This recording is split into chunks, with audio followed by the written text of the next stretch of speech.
नमस्कार, आप देख रहे हैं एसएस न्यूज टीवी चैनल, जो आपको देश प्रदेश की सभी खबरों जो आपको सबसे पहले एसएस न्यूज टीवी चैनल पर देखने को मिलती है। समस्त प्रकार की खबरों के लिए चैनल को लाइक, सब्सक्राइब और शेयर जरूर करें। वायुसेना को मिलेंगे नए लड़ाकू विमान, टेंडर में अमेरिकी F-15 भी हो सकता है शामिल। नई दिल्ली। भारतीय वायुसेना अपनी ताकत बढ़ाने के लिए 114 नए मध्यम श्रेणी के लड़ाकू विमान खरीदने की तैयारी कर रही है। वायुसेना अगले 4 से 5 वर्षों में वैश्विक टेंडर के माध्यम से इन विमानों को अपने बेड़े में शामिल करना चाहती है। इस प्रतिस्पर्धा में बोइंग, लॉकहीड मार्टिन, दासो और साप समेत कई बड़ी कंपनियां शामिल हो सकती हैं।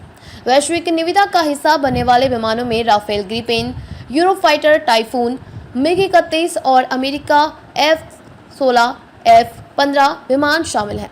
इनमें से F-15 को छोड़कर अन्य लड़ाकू विमान पहले ही 126 बहुउद्देशीय लड़ाकू विमानों के लिए पिछली निविदा में भाग ले चुके हैं और उनका मूल्यांकन भी हो चुका है। इस बार दौड़ में शामिल होने वाला एकमात्र नया विमान अमेरिकी कंपनी बोइंग का F-15 स्ट्राइक ईगल लड़ाकू विमान है। रक्षा सूत्रों ने बताया कि 114 बहुउद्देशीय लड़ाकू विमानों को शामिल करने से वायुसेना को अगले 10 वर्षों में अपनी स्क्वाड्रन की ताकत बनाए रखने में मदद मिलेगी। इसके साथ ही मार्क 1A और मार्क 2 सहित हल्के लड़ाकू विमान भी वायुसेना में शामिल किए जाएंगे।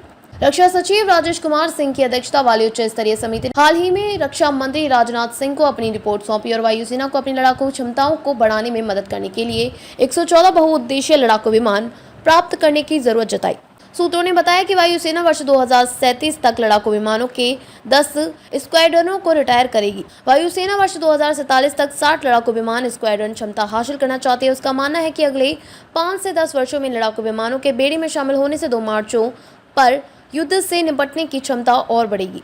उन्होंने कहा कि अगले 10 से 12 वर्षों में वायुसेना के बेड़े जगुआर, मिराज 2000 और MiG-29 बाहर हो जाएंगे। MiG श्रृंखला के पुराने विमानों को चरणबद्ध तरीके से हटाने तथा LCA मार्क 1 और मार्क 1A जैसे नए स्वदेशी विमानों को शामिल करने में देरी के कारण वायुसेना में लड़ाकू विमानों की संख्या में गिरावट देखी जा रही है। वायुसेना केवल 36 राफेल विमानों को ही अपने बेड़े में शामिल कर पाई है, जो 4.5 से अधिक पीढ़ी की श्रेणी का लड़ाकू विमान है। अब तक के लिए बस इतना ही, फिर होगी आपसे मुलाकात। तब तक के लिए नमस्कार और देखते रहिए एसएस न्यूज टीवी।